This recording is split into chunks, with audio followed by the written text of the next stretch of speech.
Praise the Lord, glory to God. Purihin po ang Panginoon. Yan po, today po ay June 8, 2024. Yan po. Tayo po ay manalangin. Let us pray. Father God in heaven, we are here before you. Thank you, Lord, for this wonderful day. Another blessed day that you have given us.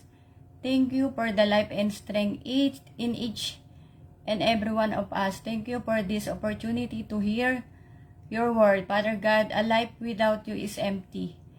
Forgive us, O Lord, for everything that we have done wrong.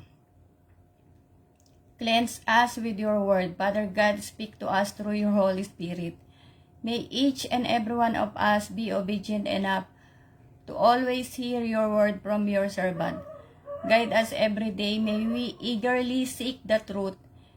And we pray, Lord, that those people who always seek your face will find one day come to know you, know who is the real God, whom we should worship in spirit and in truth. We pray for our continuous blessings, O God. Continue to open our hearts so that we may understand your will. This is our prayer in Jesus' name. Amen. Glory to God. Purihin po ang Panginoon. Bati muna tayo na happy birthday. Yan. Ayun, ano ko. Apo. Bisa kasi may top ko yung aking mouse. Happy birthday to Brother Paul O. Happy birthday to Brother John Ray Grepaldo. Happy birthday to Sister Cronica Galino. Happy birthday to Brother Alan Sauro. Happy birthday to Sister Nora Pandial Villegas. Happy birthday to Sister Irene Permalan. Happy birthday to all the birthday celebrants today, June 8, 2024. Even you're not in my friends list, happy birthday po. May God continue to bless you. May God give the desire of your heart. May God bless your family. May God give you the wisdom every day that you need. May God provide everything for you. So, glory to God po. God bless all of you. Magtatagalog tayo, pero wait lang, may nakalimutan kasi ako. May bubuksan lang po ako. Please bear with me. Sobrang init talaga. Ito. Yan. So, dito muna tayo sa ating Thank you po again sa mga magtagalog tayo ngayon, the whole live. Yan po. So, yan, salamat po ulit sa lahat ng mga nag-support, sa mga FB live ko, sa mga reels nag-share po. Salamat. Sobrang init. Pasensyan talaga, pawisin po ako. Hindi ko binuha yung isang ventilador kasi naggugulo siya sa live do po. So magtitiis ako sa maliit na ventilador. Yan po.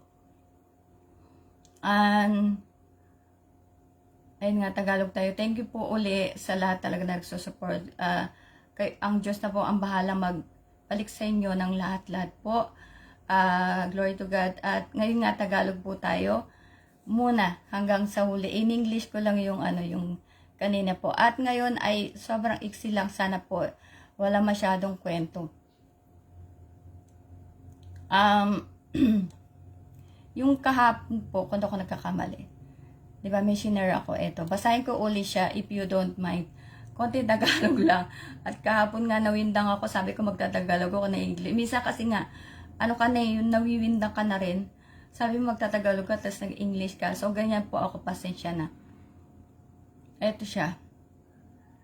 Sabi niya, yung post ko nga na nakita ko. Thank you to all who write the truth boldly and aren't afraid of offending people. Society is crumbling all around us. It's not a time to be nice or likable. The most kind and loving thing we can do is speak the truth. Truth will always offend, but eternal souls are at stake. Yan po yung, di ba, yung shinare ko kahapon na nabasa ko, hinahapo tayo. Um, okay, so ano ko na yan. Ngayon po ay sure kung babalik na naman ako dito sa yan sa na-post ko na yan. At Tagalog nga yung ano natin. Ang ano natin, pero nagsulat pa pala ako ng English dito. Pero Tagalog ko lahat na lang to. Anyways, majority po sa atin, sa lahat sa atin, 'di ba, na galing tayo sa isang denomination, religion, at yan po ay Katoliko. So galing ako diyan, marami sa church galing talaga diyan. Kasi yan ang kumbaga universal eh. No po. At talaga pagdating sa Word of God, aminin man natin o hindi, zero tayo. Yan, at sabi nga doon sa post, diba, hindi to yung time maging likable talaga. Maraming talagang magagalit sa atin. Kasi yung katotohanan nga talaga, nakaka-open, nakakainis po ang katotohanan. Sa iba ha, although ako, nung una nga ako ay, parang, yung nga, nagsishare ako ng Word of God, yung pala sinishare ko, di ko pala naiintindihan.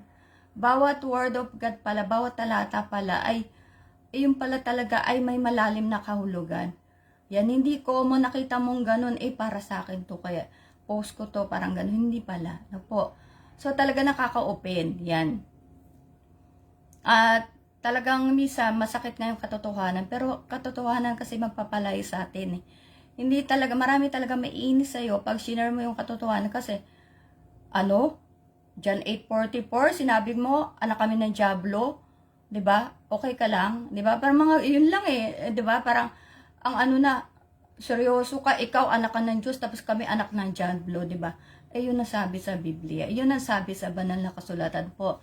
'Di ba? At talagang po, ano ba 'yan? Nagko-close pa 'to. Gumagawa pa yung kaaway. Sana wag kang masyadong humaba. At yan po ay may sinunod kasi ako English, Tagalogin ko na lang to.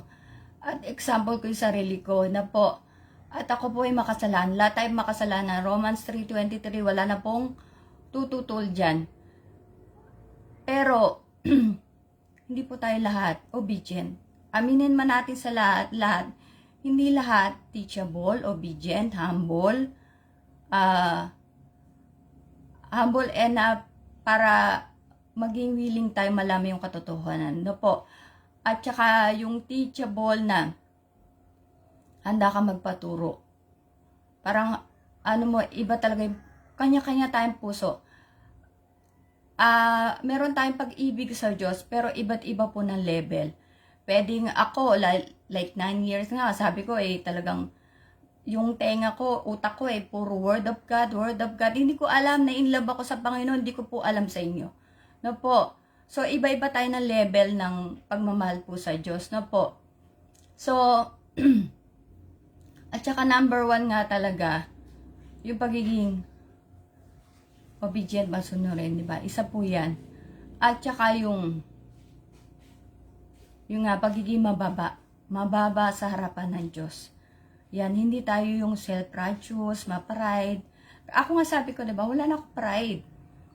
Yan, talagang, hindi pag ikaw talaga pag mahal mo ang Panginoon, pag takot ka sa Diyos, pero nga pala bago ka dire-diretso po, wala po tayong galit, okay po, tayo pa nagpapaliwanag lang, para mas maunawaan po tayo na marami po, na po. So kasi marami sa ating nanonood na, akala nga natin, yun ang tamang pagkaintindihan natin sa Word of God, sa sinasabi ko rito, pero hindi pala. Yan, akala ko rin ganun na nga po ako, ganun din ako, hindi rin ako naiba na po. Yung sabi ko nga, nagpunta ako ng church, nakaluhod sila, pagdating ko, ano ba to? Mga paluhod-luhod pa, diba? Parang mga, mga taong to, mga pakitang tao, ganyan, paiyak-iyak pa, ganyan. Hindi ako doon, ako'y talagang mang-uusig. Yan po. Talagang pero ano ako ngayon, 'di ba? Dahil nga nakilala ko ang tunay na Diyos. Na po, nakilala ko ang tunay na Diyos at yun nga yung, 'di ba, yung kahit ka na, apak-apakan ka na, or kung anong gawin sa'yo, tahimik ka na lang. Kasi nga, naunawaan mo ang salita ng Diyos na po. At eto nga ay, kumbaga, hindi ako hindi ko nasusunod na malilito lang ako. Na, hindi kasi yung mahirap i-accept na sasabihin na marami po. Hindi, pare-pareho lang yung mga lahat ng religion, basta nasa puso natin si Lord. I beg to disagree po. Okay? Abay, kung nasa puso, talaga nasa puso ko pa talaga Panginoon. Kaya lang nga po, yung pagsunod sa utos ng Diyos. Kanya-kanya nga tayong level ng pag-ibig sa Diyos. Kaya, kunyar, ikaw, hanggang dito lang, Lord, basta hanggang hindi talaga mag-upgrade yan. Pag hindi ka naging masunurin, at yung isubmit mo yung sarili mo sa kautusan ng Diyos, sa banal na kasulatan, na ito yung dapat. Yan. So, mag-start ka talaga sa pagsunod, isubmit mo yung sarili mo. Yan po.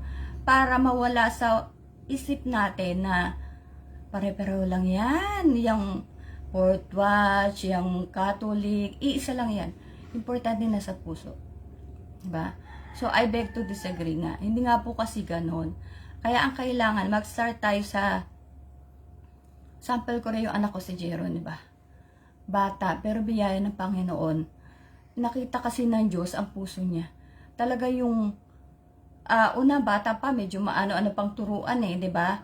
At saka talaga nagpahayag yung Holy Spirit po sa kanya. Yan. Ako nga kasi, siguro first 2 years, parang mag-uisip pa ako sa church pero ano ako ngayon, di ba? Di ba? Ako ay alipin ng Diyos. No po. So, ang gusto ko lang i-point out kasi na, okay, una ako na kayo, maiyakan ako talaga, di ba? No po.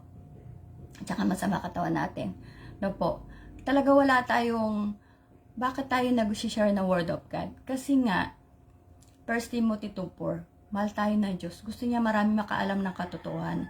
At narito na tayo sa time na darating ng Panginoon.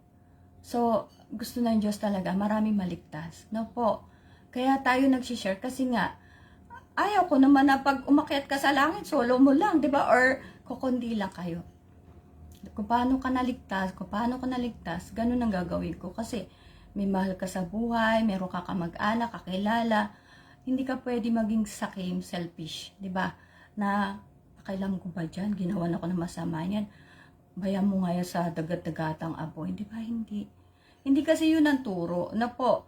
So, I beg to disagree nga sa sasabihin natin ng pare-pareho. Okay po, mag-start muna tayo para hindi tayo masyadong humaba. Okay, aminin natin sa sarili natin na zero po tayo. Marami tayong hindi alam sa Word of God. Unless, kailangan talaga natin magpaturo na po. So, ano mong gagawin? Isa-cite ko talaga Fourth Watch. Kasi nga po, ako po ay ang daming pinanggalingan church na in-invite ako. Ang kagandahan, pag ikaw na-invite na, pag ikaw galing ka sa born again, kahit paano may advantage siya. Kasi, may kahit konting turo ka na po, hindi mo mako-compare sa iba, kasi maaaring iba turo doon, pero kahit paano ikaw ay may pagkamasunurin na.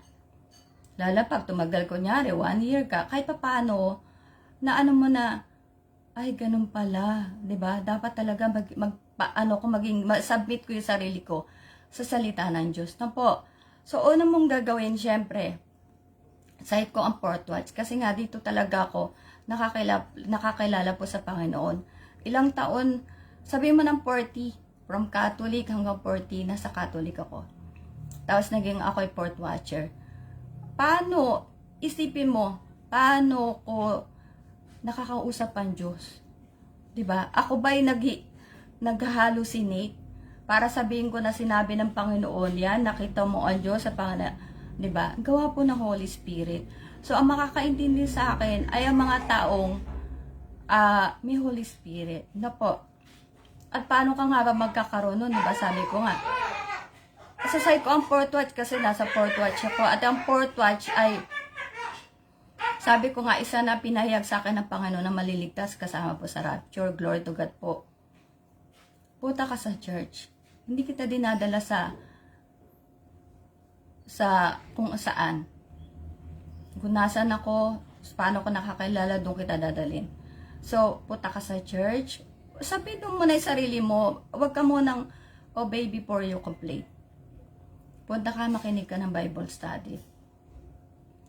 Ayan. Tapos, mag-ano ka, kung naniniwala ka, ang Panginoong Jesus, ang iyong tagapagligtas, siya ang iyong Panginoon, di ba, believe, repent. Di ba, magsisi ka. And bautismo, di ba po? Yan. Pero bago yan, tutuloy ko muna to hanggang sa matapos to. Okay po.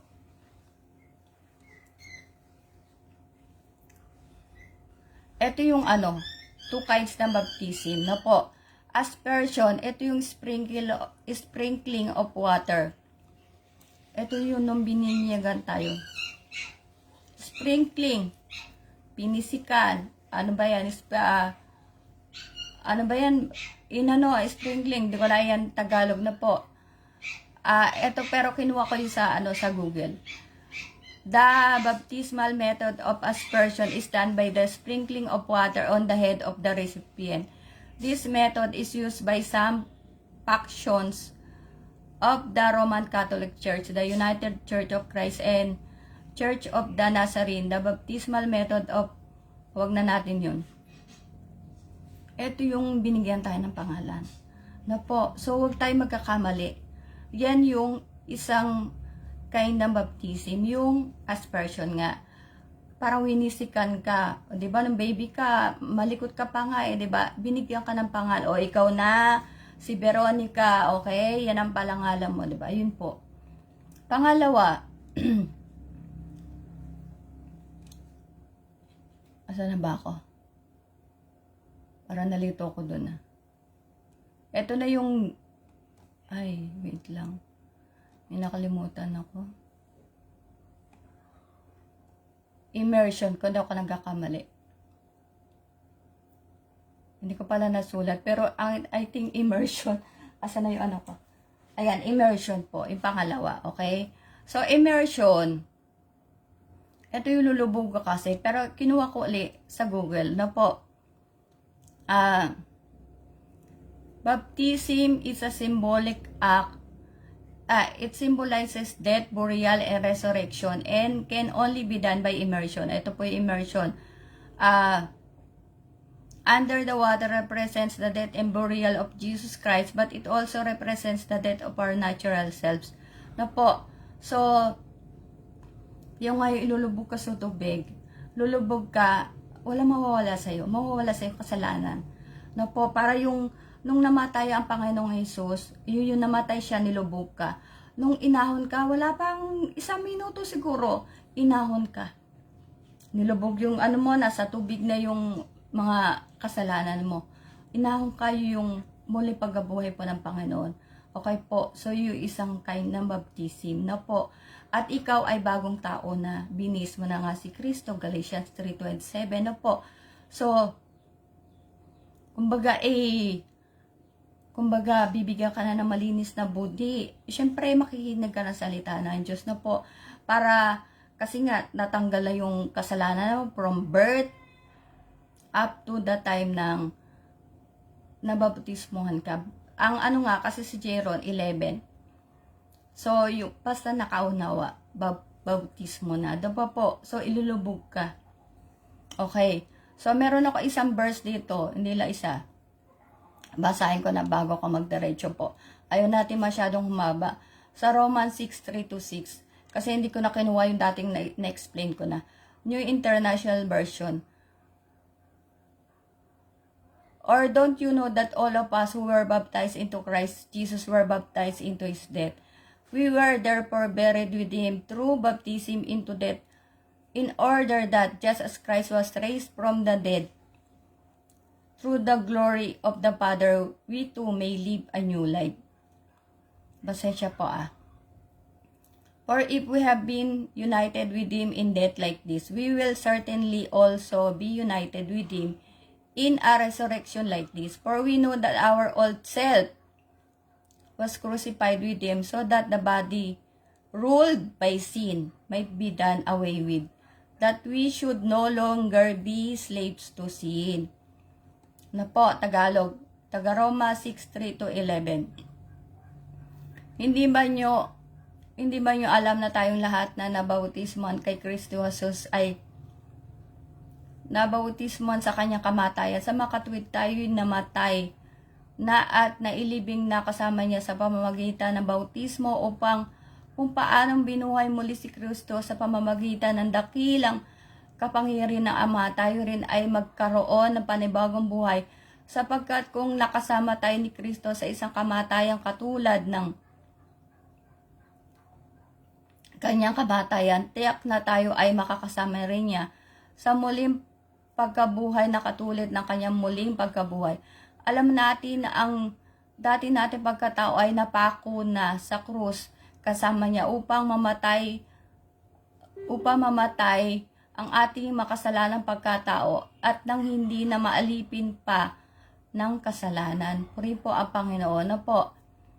So, yun siya, na kaya tayo kailangan, di ba, John 3:3 nga, malibang ang tao'y ipanganak ng muli, ay hindi makakapasok sa kaharian ng langit. Yun ang salita ng Diyos na kailangan natin ito pa rin po. Di ba? Yung kaya nga, ang Panginoon, muling nabuhay, di ba? Ang sabi ko nga sa rapture, unang bubuhay, yun namatay kay Kristo. Ibig sabihin, kung ako, di ba? Ayan, nangangaral, may sakit, may nangyari sa akin, sa samang palad, di ba po, na may nangyari. Kasama ako sa unang bubuhayin, sa rapture. Yung munang patay kay Kristo, na mga namatay kay Kristo, yung mga naglingkod po. Yan, nakakilala, nabautismuhan, nakinig ng salita ng Diyos, nakaunaw. Sila yung unang bubuhayin, bago yung mga buhay pa ay aagawin sa air, sa hangin. No po? So, kaya nga yung resurrection, di ba, kung paano nabuhay ang Panginoon, ganun din yung mga namatay kay Kristo. No po? So, wag tayong magkamali. Ayan. Kaya nga po, ito ini-explain ko lang na marami kasi sa atin, na tayo kagaya nung nakausap ko nung siguro a month ago, born again ka ba? Paulit-ulit na natin yan. Ako po hindi mananawang mag-share dahil nga po, malapit ng kawakasan. Di ba? Hindi ka ba maaawa na yun nga, sabi mo, ikaw nasa langit, pagtingin mo sa lupa, naiwan sila sa tribulation. Diba? 7 years. 7 years kapig-atian, yung galit ng Diyos. Diba? Kaya ba natin yun? Hindi. Diba po? So, ang sa akin, nagpapaliwanag lang dahil ang kailangan talaga para tayo po ay makaunawa. Sabihin natin sarili natin. Hindi tayo maging self-righteous.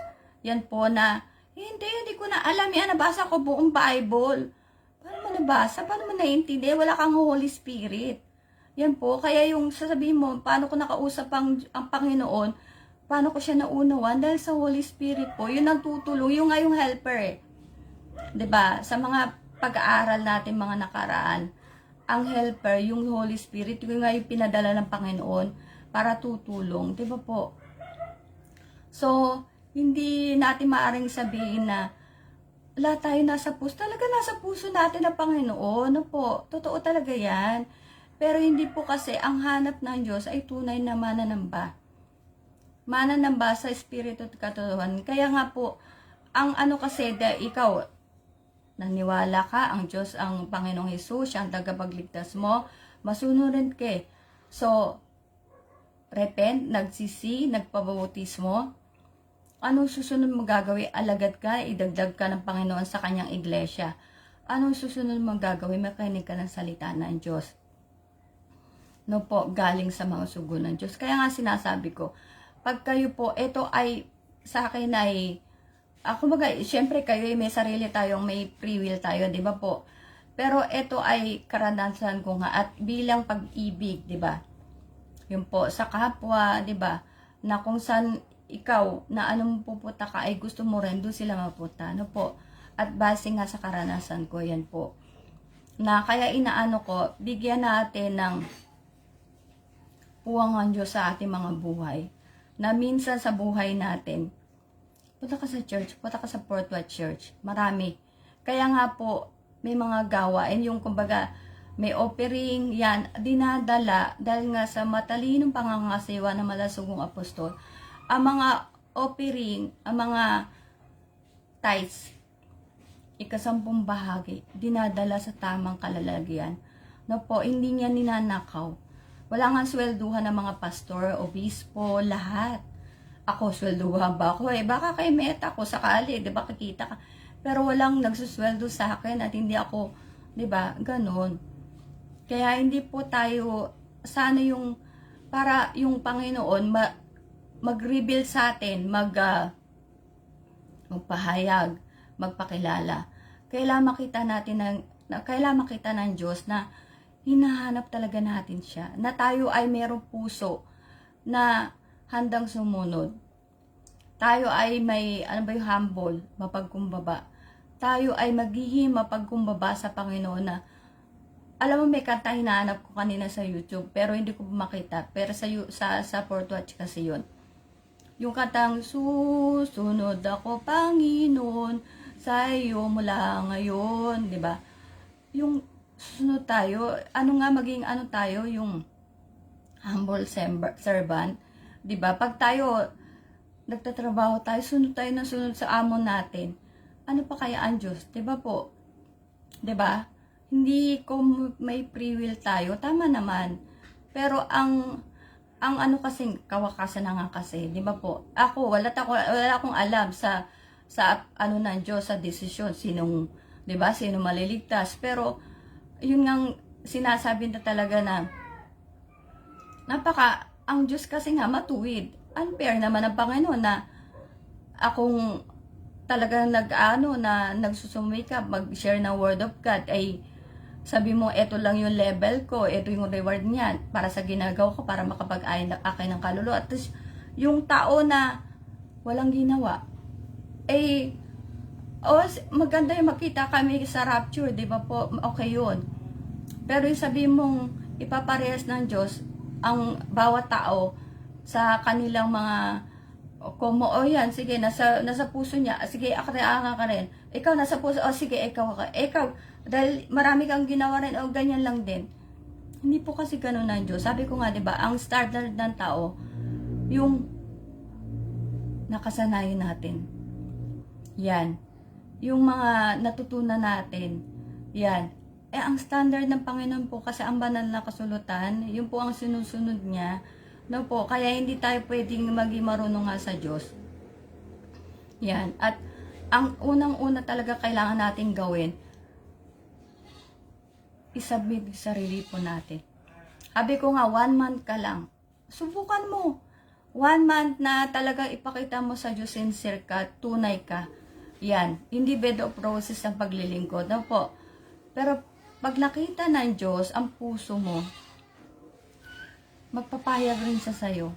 Diba? After ng baptism, pag nakikinig ka talaga, sincere, nakikinig ka ng salita ng Diyos, talaga from His sent ones, diba? From His servants, talaga ang Diyos, yung Holy Spirit talaga, magpapahayag sa'yo, maunawaan mo.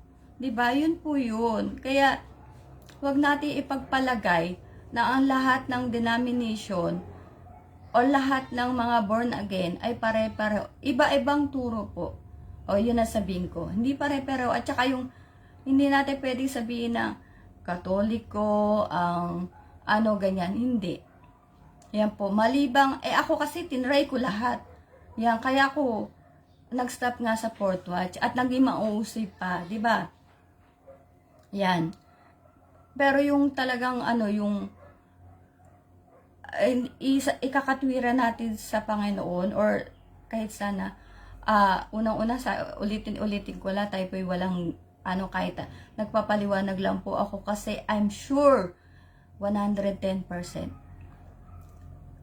pinapagpalagay natin na naintindihan natin ang banal na kasulatan, pero ang totoo hindi po. Yung sinabi ko kanina sa post na yung nga pinapahayag boldly na walang takot ang salita ng Diyos. Kasi ganun talaga dahil nga kawakasan na, hindi na pwede patwitams Hindi na pwedeng pabebe.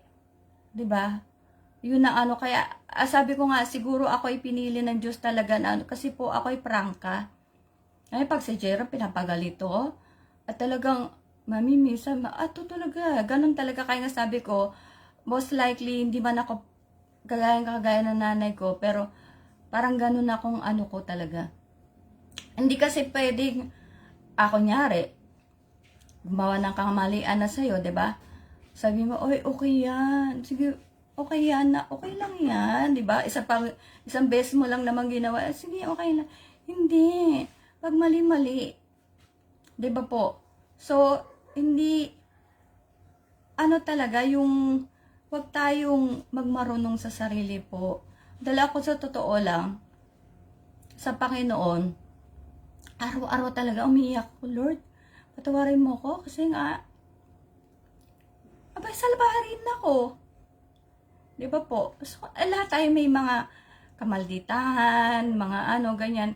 Pero ang biyaya ng Diyos, pag nalaman mo yung, pag naano mo yung word of God, sa mga sugo ng Diyos, mababago ka talaga.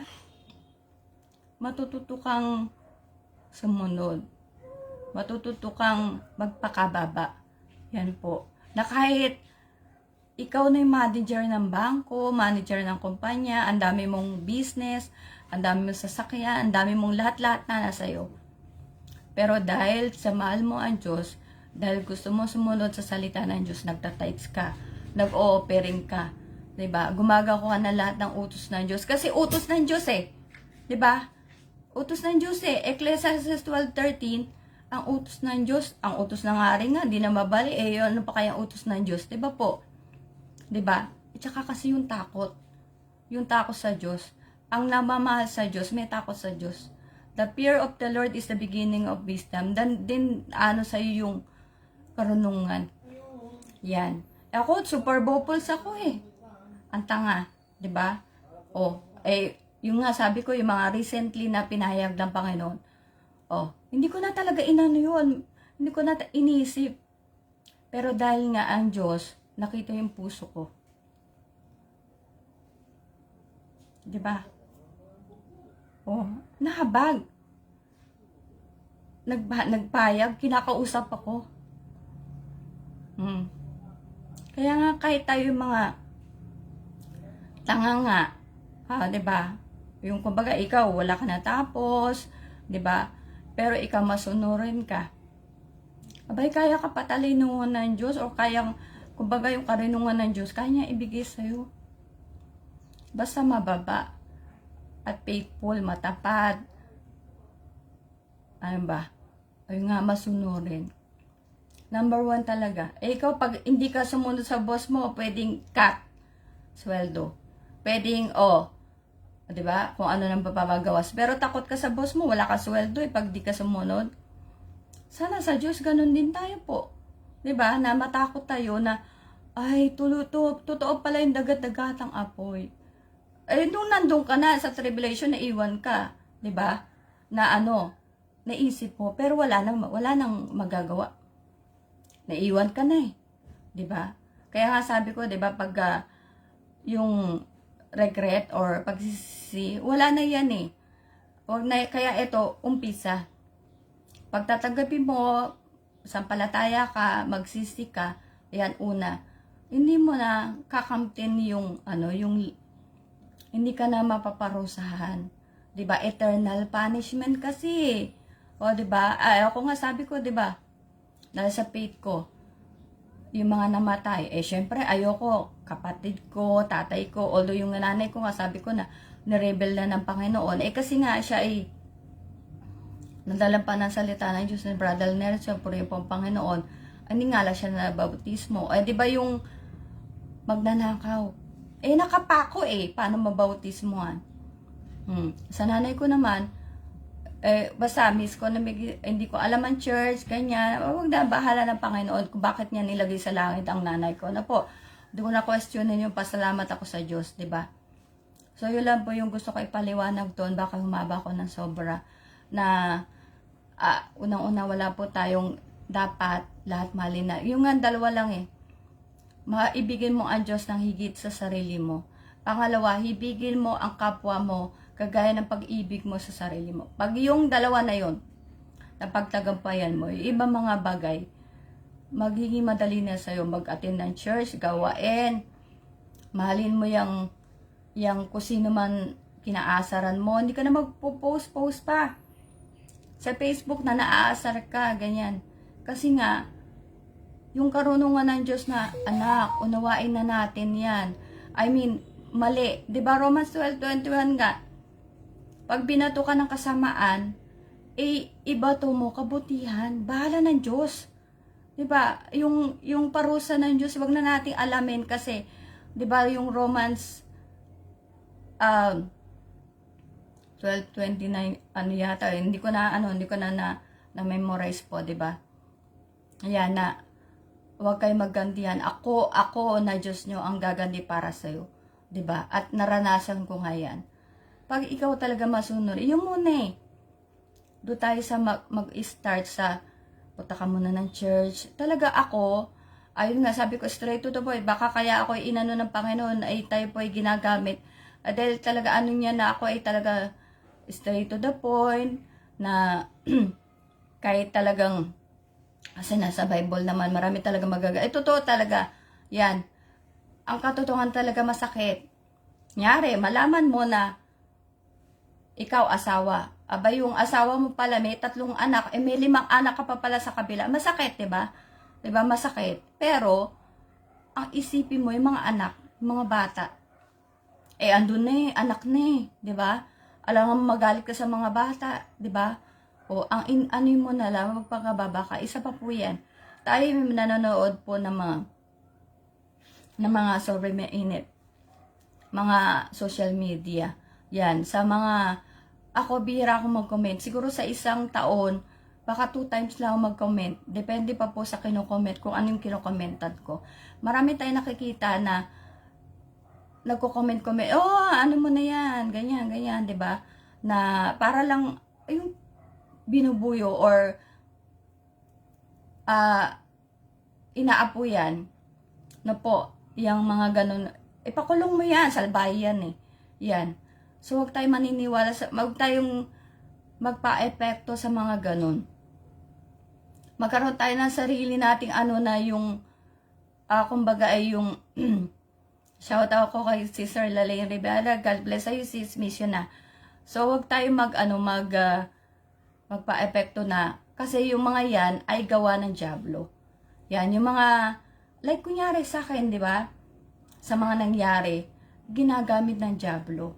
Pero, iniintindi ko, ginagamit ng dyablo, bakit? Nagsishare kasi ako ng Word of God, kaaway ako ng dyablo. Yan, at dahil nga sila ay medyo, yung nga, walang pananampalataya. I mean, hindi nakarinig ng Word of God, yung takot sa Diyos, pag-ibig sa Diyos. Sino gagamitin ng kaaway ng, di ba? Siyempre sila. Pero once na sila ay tumanggap, sila ay nakakilala sa Diyos, nagkaroon ng pag-ibig, nagbunga, di ba, yung pag-ibig nila sa pamamagitan ng Romans 10:17, pakikinig na salita ng Diyos sa mga sugo ng Diyos. Mababago rin siya, baka hindi man sila nag-sorry or pero sa Panginoon, doon sila yung pagsisisi nga pag nakatanggap ng bautismo, 'di ba, sa tunay na church, sa tunay na iglesia, magbabago sila. Kaya lahat po tayo may pag-asa sa Diyos. Maaring nakapatay ka or maaring kung ano man yung ginawa mo. Lahat 'yan. Sabi mo mga ngayon ay yun nga na tayo ay nakikinig, walang mang tayo sa salita ng Diyos. Ang Diyos maghahayag.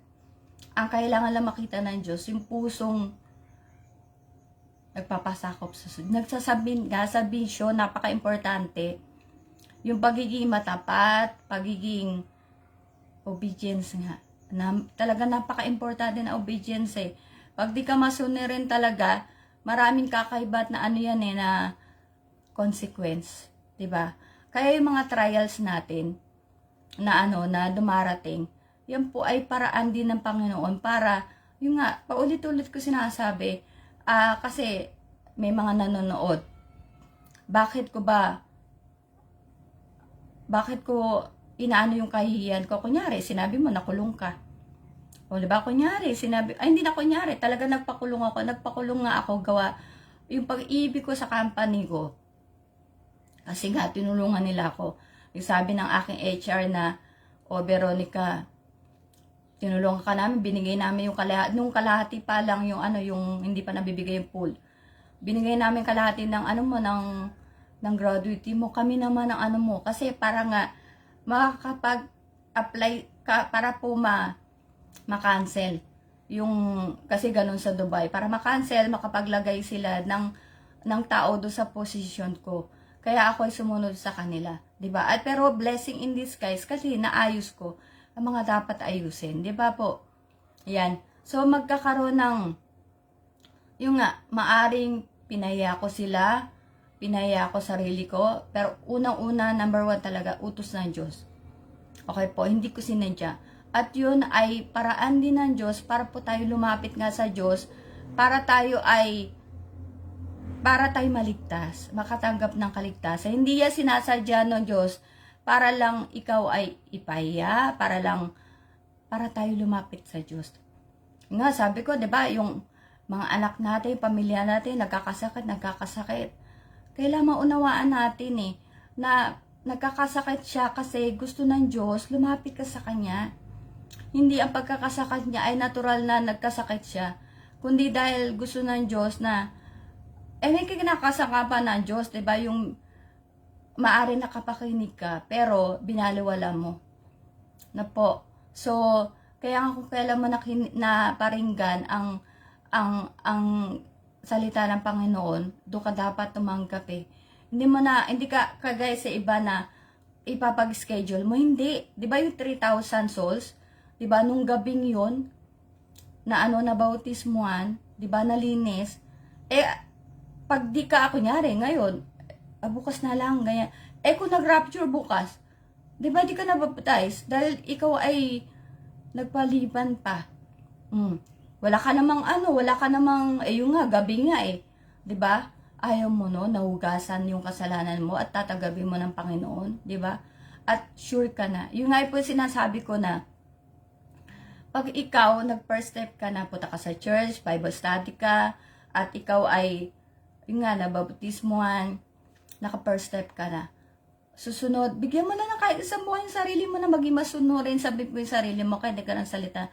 Makikita mo talaga pag ikaw ay talagang nagpasakop sa Diyos, ang Diyos magpapakilala sa iyo kung sino ba yung tunay na Diyos. Yan. At ito lang, kasi prangka na nga tayo Maaring tumatanggap tayo ng mga pagpapala.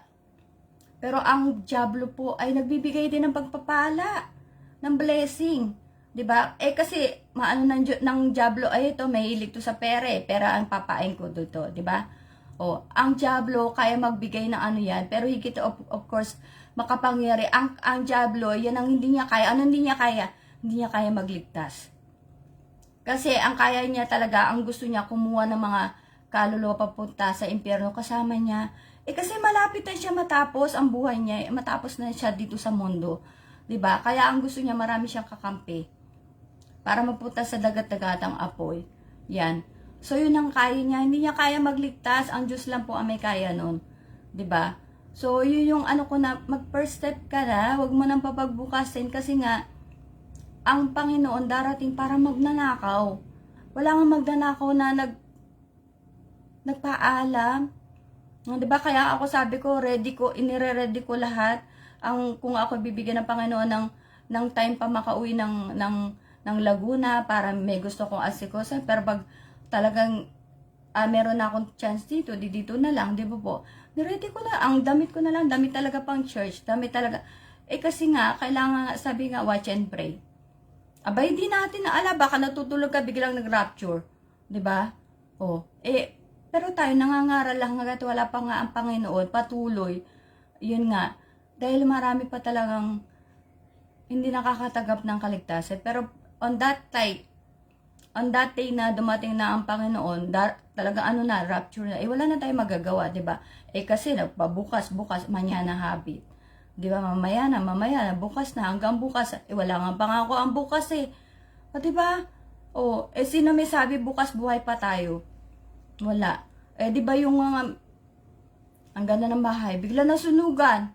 Oh, di ba? Naalaman ba niya na may sunog? Magkakasunod, nalaglag lang yung lighter? Hindi. Oh, yung natulog, di nagising. Alam ba niya na hindi siya magigising? Hindi rin. Di ba? Kaya nga ako pag namulat ang mata ko talaga, Lord, thank you talaga, kinahabagan mo ko. Di ba? So, yun lang po ang gusto ko sa ang daldal ko na. Hindi. Tayo po kasi ay nagpapaliwanag lang dahil maraming. Sayang naman yung laway natin kung paulit-ulit tayo na ito yung bautism, ito yung ganyan. Tapos, ang dami rin pala talaga naiwan, di ba? O sayang. Mabuti na talaga yung maging prakaka. Talagang ang katotohanan talaga nakaka-open, masakit. Pero yun ang pagpapalaya. So, nalaman mo may 5 anak pala sa, di ba, sa iba't ibang asawa, at least alam mo na ngayon, di ba, na 5 kayong babae sa buhay ng asawa mo, di ba? Hindi ka na mag-aano, hindi mo nasusunod yung asawa mo na, na baka ikaw may stress ka pa At least alam mo na, di ba? Pinalaya ka, medyo nabawasan ang stress mo. Natatakot ka magpa-check up, may cancer ka pala, nalaman mo, at least ngayon mag-pray ka, may cancer ka, di ba? Na, Lord, ikaw na po bahala. Di ba? Pero sa mga ano po natin, sa mga tao, yan, na tayo pa may karamdaman. Unang-una, kahit naman wala ka nararamdaman, baka meron na sa loob. Di ba po? Pero, ang ano natin, secure na nga natin sarili natin. Yan. Paulit-ulit ko sinasabi na siguro ito na rin yung tamang ano talaga ng Panginoon kasi lahat po na nangyayari sa atin po ay hindi po aksidente. Yan. Kung nakagawa tayo ng masama doon sa siguro naghari po sa ating konsensya ang kasamaan. Kaya nga yung Word of God napaka-importante.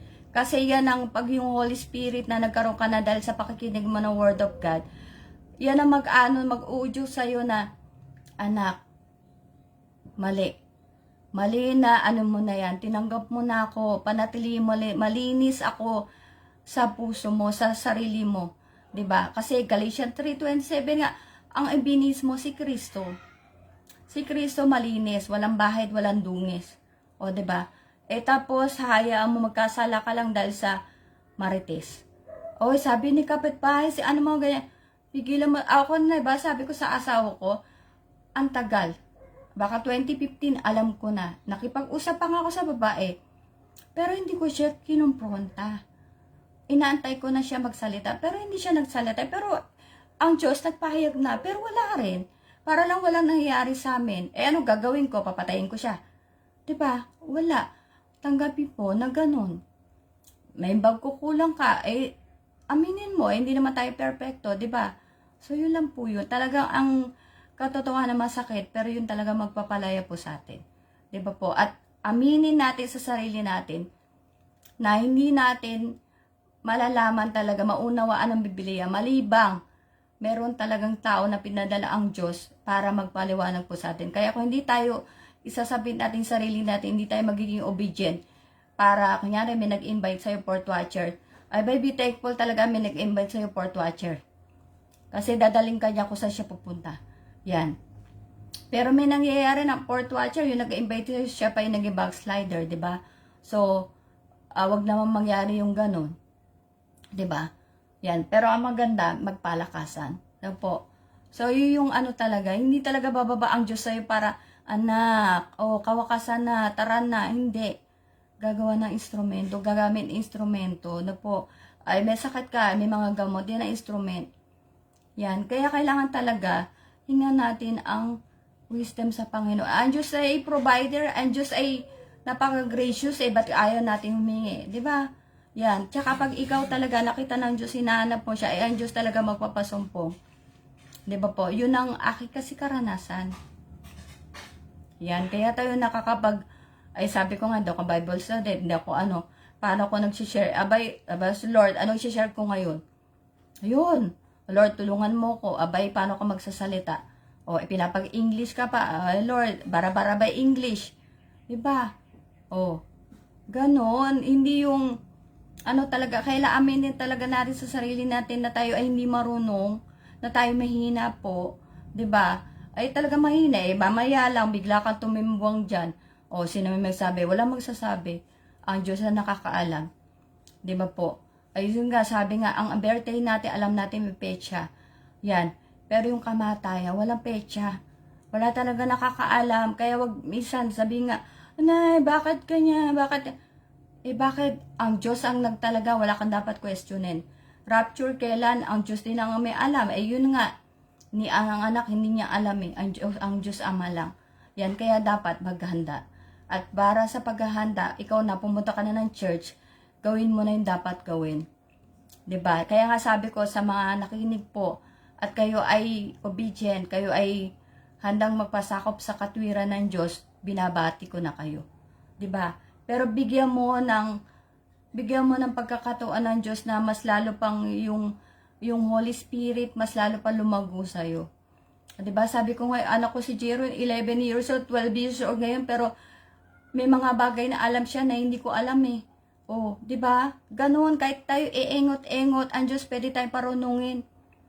Basta maging ano lang tayo sa Diyos, submission, maging faithful, 'di ba? Talagang magpasakop tayo sa katwiran. Pero kung ikaw talaga, ikaw ang hari ng sarili mo, wala tayong magagawa.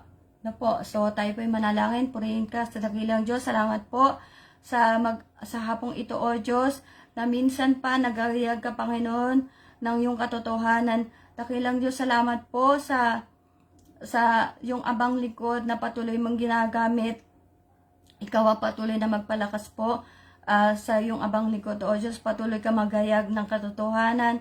Panginoon, patuloy mong akayin ang aming mga minamahal, kaibigan, kakilala, mga mahal sa buhay. O Diyos, na makilala nila ang tunay na Diyos, ang katotohanan. Panginoon, patuloy kang, Panginoon, gumawa makapangyarihan sa aming buhay na, Lord, na alam namin maigsi na lang ang aming mga araw dito sa mundo, O Diyos. Ikaw lamang po ang nakakalam. Ang aming dalangin, O Diyos, na bago pa dumating ang araw na iyong pagdating, O Diyos, kami maging handa. Kami ay maging mabagumasit at hindi kami madaya ng kaaway. Nawa, O Diyos, na kami po ay maghari ang kabutihan, Panginoon, sa aming mga puso, sa aming mga isip. Patuloy kaming magtapat sa iyo, O Diyos. Patuloy kaming isubmit ang aming mga sarili, Panginoon, sa katotohanan. Panginoon, patuloy ka pang magpakahayag, O Diyos. Ingatan mo ang bawat isa, Panginoon, at ikaw ang maglaan na lahat ng aming mga pangangailangan. Dakilang Diyos, patuloy mong Lord, patuloy mo pang buksan ang aming mga puso upang masigit kami magpasakop sa iyong katwiran. O Diyos, nawa, Panginoon, na wag ang aming mga karumihan, wag ang aming mga pagmamataas, ang siyang mamayani, O Diyos, ang siyang maghari sa aming buhay. Bagkus, Panginoon, na matuto kaming maging tapat sa iyo. Mahalin ka namin higit sa aming sarili, O Diyos, na mahalin din namin aming kapwa kagaya ng pagmamahal namin sa aming mga sarili. Dakilang Diyos, salamat po sa araw na ito. Patuloy na samahan mo kami hanggang sa araw ng bukas na, O Diyos, na muli makapag-share, O Diyos, ng iyong banal na salita, O Diyos, na mga katotohanan mula sa iyo, Panginoon. Salamat po, patuloy ka namin pinupuri. Lord, ikaw ang dakilang Diyos, ikaw ang makapangyarihang Diyos. At patuloy nawa kaming makapagpuri sa iyo. Ano man ang aming kalagayan, mapait man, O Diyos, ay sa kahirapan, O Diyos, sa maraming biyaya na aming tinatamam mula sa iyo, ay patuloy naming mapapurihan ko sapagkat ang lahat ng bagay ay nagmula sa iyo. Salamat po, pinupuri ka namin, O Diyos, sa makapangyarihang pangalan ni Jesus na haring darating. Amen and amen and amen. Glory to God. Salamat po ulit sa lahat ng mga nanonood. Pasensya na po at yun nga, kailangan tayo minsan talaga maging matapang para sa salita ng Diyos kasi 'di ba sabi nga pag timid ka wala mangyayari na yung taong basta hindi pwede kasing sabi ko nga wala tayong kahit anong masamang intention. Gusto lang natin ay magligtas po. Kung paano ko naligtas, yun lang yung gusto nating, nasabi ko nga, di ba, everyday talaga, nagpe-pray ako kasi ngayon, hindi natin nakikita, kasi wala pa. Pero pag dumating na nga, yung bigla-biglang rapture, yung magnanakaw, yan po, ang Panginoon, wala na tayong magagawa, di ba? Gusto ba natin yun? So, kailangan tayo po parang Boy Scout, laging handa. Yan, kaya nga no retreat, no surrender, di ba? Kahit tayo may sakit, yan, kailangan tayo mag-share po ng Word of God. Kung ano yung pagmamahal ko sa Diyos ay, dapat ay, maling ko rin yung kapwa ko. Kahit binato ka ng bato, batuhin mo ng tinapay.